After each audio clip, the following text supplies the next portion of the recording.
Praise lord. June 18వ తేదీ 2025. ఈరోజు దేవుని వాగ్దానం.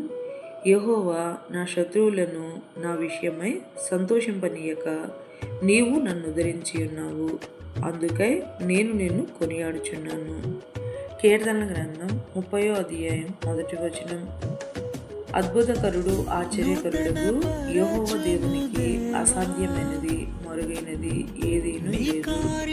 ఆయన మన శత్రువులను సైతం మిత్రులుగా మార్చి శత్రువుల ఎదుట భోజనము సిద్ధపరచగలడు.